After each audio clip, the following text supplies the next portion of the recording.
नमस्कार, आदाब, सत श्री अकाल। स्वागत है आपका हमारी चैनल आप तक टीवी न्यूज में। तो चलिए शुरुआत करते हैं इस वक्त की खास खबर के साथ।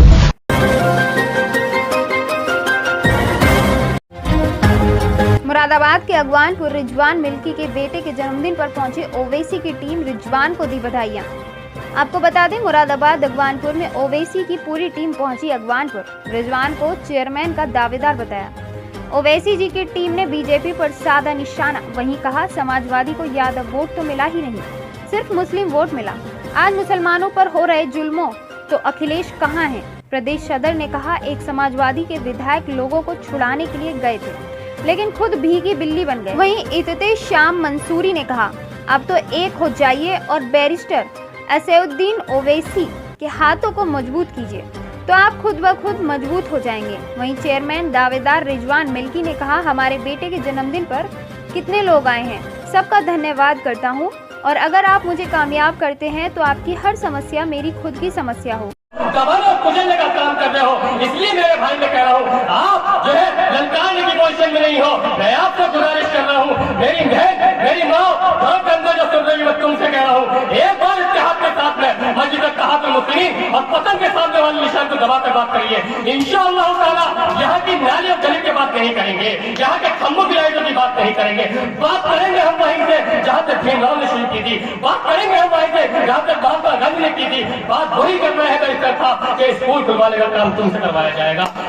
मेरे भाइयों, मेरे बुजुर्गों, मेरे नौजवान साथियों, खासतौर पर नौजवानों, मैं तुमसे कह रहा हूँ, जिधर जवानी चलती है उधर जमाना चलता है। अगर तुमने एक बार ठान लिया, 20-50 लोग खड़े हो गए कि हमें लोगों को जगाना है, मोर्चे पकड़ने हैं, उनकी थोड़ियों में हाथ डालना है, खुदा के वास्ते अगर तुमने हाथ पैर जोड़कर अपनी पार्टी को वोट दिलवाने का काम किया और यहाँ से मुस्लिम के प्रत्याशी को कामयाब बनाने का काम किया, तो आने वाली नस्ल जो है वो गुलामी की जिंदगी नहीं जिएगी। आने वाली नस्ल जो है वो दलित वाली जिंदगी नहीं जिएगी। आने वाली नस्ल जो है उसके अंदर डॉक्टर होंगे, इंजीनियर होंगे, IAS होंगे, IPS होंगे। हमारे घर में भी जो है वो लोग नौकरी आएंगी। क्यों आएंगी? क्योंकि मेरे भाई बैरिस्टर अब्दुल हिस्सेदारी की बात कर रहे हैं, बराबरी की बात कर रहे हैं। वो मुसलमान आइए एक बार 20,000 वोट जो मायावती के साथ चला जाता है, उसी बलपति की पिट्टा में हर पार्टी का वोट है।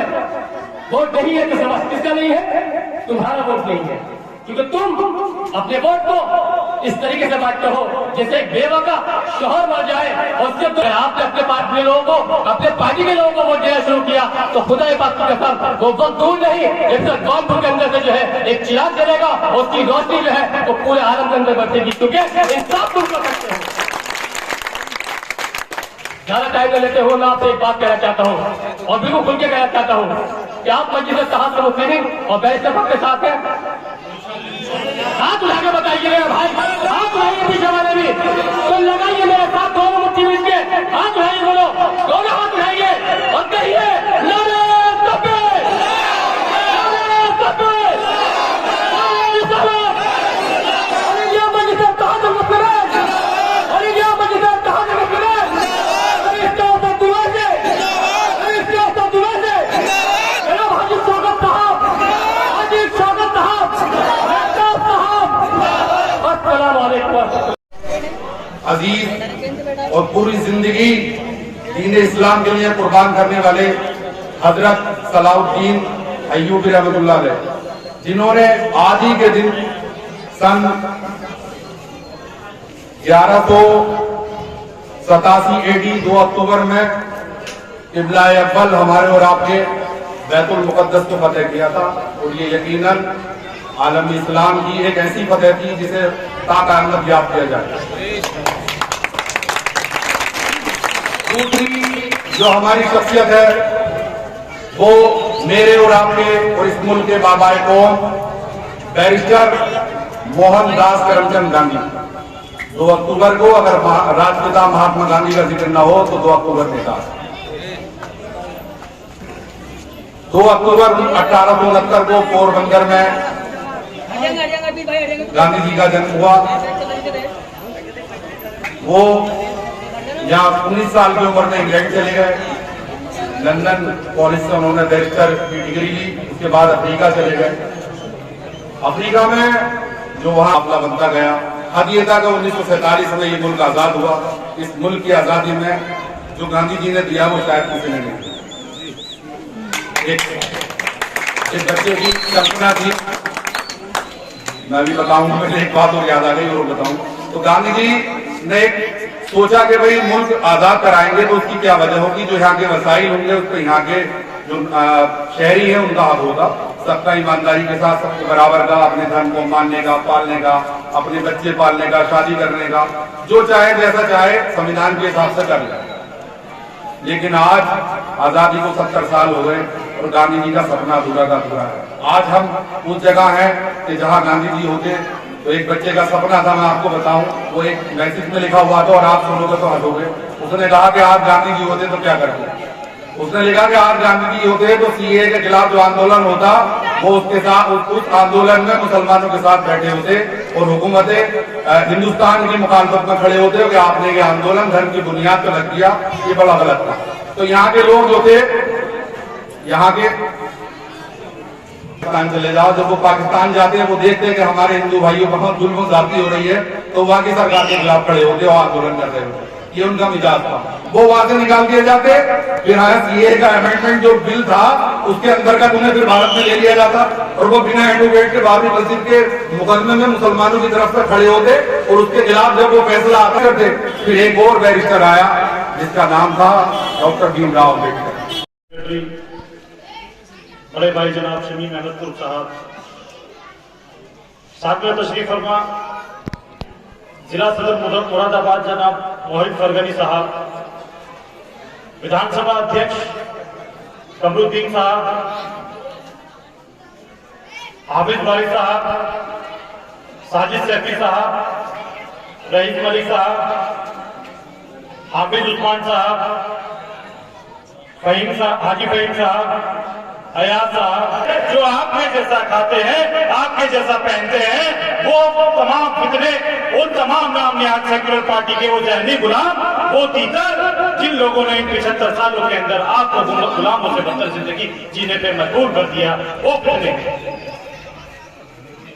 अजीजान मोहतरम, सचक कमेटी की सिफारिशें कह रही है, ऐसी तमाम कमेटियां कह रही हैं जिन लोगों ने सर्वे किया और मुसलमानों की इस देश प्रदेश के अंदर असलियत और हकीकत जानी।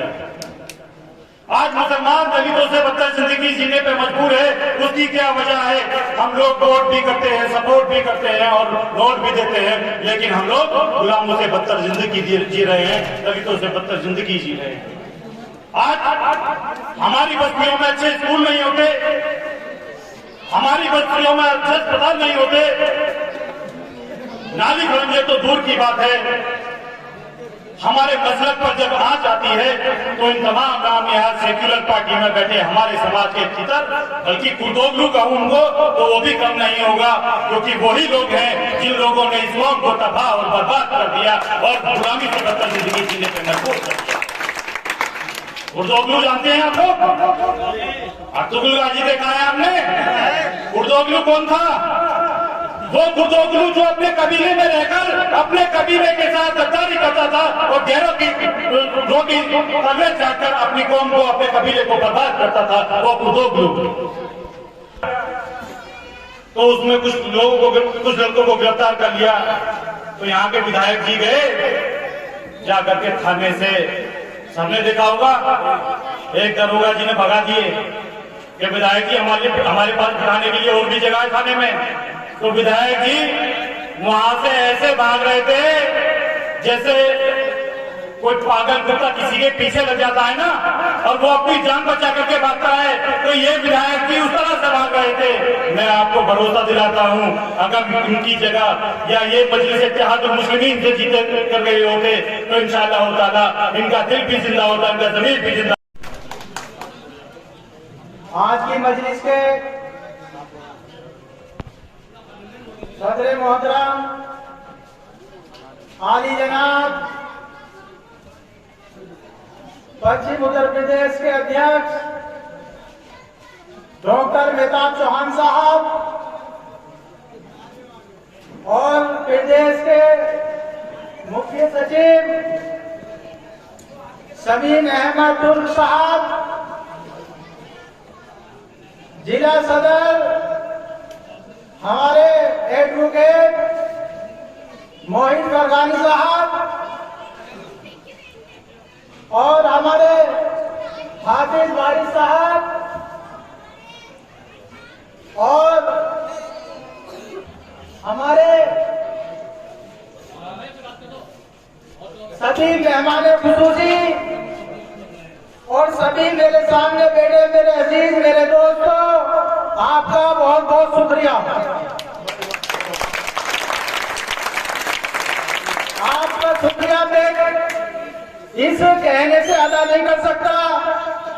अगर अल्लाह पाक ने इज्जत दी और आप लोगों ने कदम से कदम मिला के मेरा साथ दिया, इंशाअल्लाह मैं आपकी हर उम्मीदों पे खरा उतरूंगा। हमारा मकसद ऑल इंडिया मजलिस इत्तेहादुल मुस्लिमीन के क़यादत को मजबूत करना है। हमारे भाई असदुद्दीन ओवैसी जो दबे कुचले गरीब मजलूमों की आवाज उठाते हैं, उनकी सोचों को पूरा करना है। हमारा मकसद केवल नाली खरंजे बनाना नहीं, इंशाअल्लाह अल्लाह पाक ने मौका दिया तो विकास और शिक्षा के काम पे इंशाअल्लाह पूरा ध्यान दिया जाएगा। आप मेरे बारे में अच्छा बाखूबी जानते हैं कि मैं कितना गलत हूं कितना सही हूं।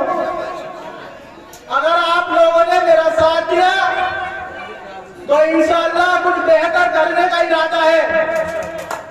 इंशाअल्लाह वक्त कम है, इसलिए मैं अपनी बात को यहीं खत्म करता हूं और आप लोगों का फिर दोबारा बहुत बहुत शुक्रिया अदा करता हूं। अस्सलाम वालेकुम।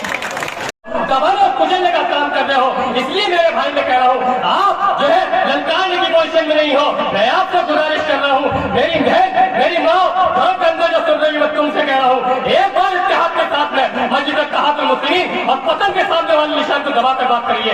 इंशाअल्लाह ताला यहाँ की नाली और गली की बात नहीं करेंगे, यहाँ के खम्भों की लाइटों की बात नहीं करेंगे। बात करेंगे हम वहीं से जहाँ तक भीमराव ने शुरू की थी, बात करेंगे हम वहीं से जहाँ तक महात्मा गांधी ने की थी। बात वही करना है कि स्कूल खुलवाने का काम तुमसे करवाया जाएगा। मेरे भाइयों, मेरे बुजुर्गों, मेरे नौजवान साथियों, खासतौर पर नौजवानों, मैं तुमसे कह रहा हूँ जिधर जवानी चलती है उधर जमाना चलता है। अगर तुमने एक बार ठान लिया 20-50 लोग खड़े हो गए कि हमें लोगों को जगाना है, मोर्चे पकड़ने हैं, उनकी थोड़ी बाहर डालना है, खुदा का वास्ता अगर तुमने हाथ पैर जोड़कर अपनी पार्टी को वोट दिलवाने का काम किया और यहाँ से मस्जिद इत्तेहादुल मुस्लिमीन के प्रत्याशी को कामयाब बनाने का काम किया तो आने वाली नस्ल जो है वो गुलामी की जिंदगी नहीं जिएगी। आने वाली नस्ल जो है वो दलित वाली जिंदगी नहीं जिएगी। आने वाली नस्ल जो है उसके अंदर डॉक्टर होंगे, इंजीनियर होंगे, IAS होंगे, IPS होंगे। हमारे घर में भी जो है वो लोग नौकरी आएंगी। क्यों आएंगी? क्योंकि मेरे भाई बैरिस्टर असदुद्दीन ओवैसी हिस्सेदारी की बात कर रहे हैं, बराबरी की बात कर रहे हैं। वो मुसलमान आइए एक बार 30,000 वोट जो मायावती के साथ चला जाता है उसी बलपति की पिट्टा में हर पार्टी का वोट है। वोट नहीं है तो समझ किसका नहीं है? तुम्हारा वोट नहीं है, क्योंकि तुम अपने वोट को इस तरीके से बांटते हो जैसे एक बेवा का शोहर मर जाए और उसके तो आपने अपने पार्टी के लोगों को, अपने पार्टी के लोगों को वोट देना शुरू किया तो खुदा बात की कसम वो वक्त दूर नहीं, एक तो जौनपुर के अंदर से जो है एक चिराग जलेगा और उसकी रोशनी जो है वो पूरे आलम के अंदर बचेगी। क्योंकि इंसाफ तुम कर सकते हो।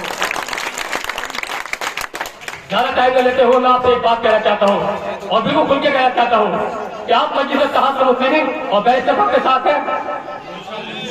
हाथ उठा के बताइए मेरे भाई, हाथ उठाइए पीछे वाले भी तो लगाइए मेरे साथ दोनों मुट्ठी मिल के हाथ उठाइए, दोनों हाथ उठाइए और कहिए नारे तकबीर, नारे तकबीर, नारे सलाम।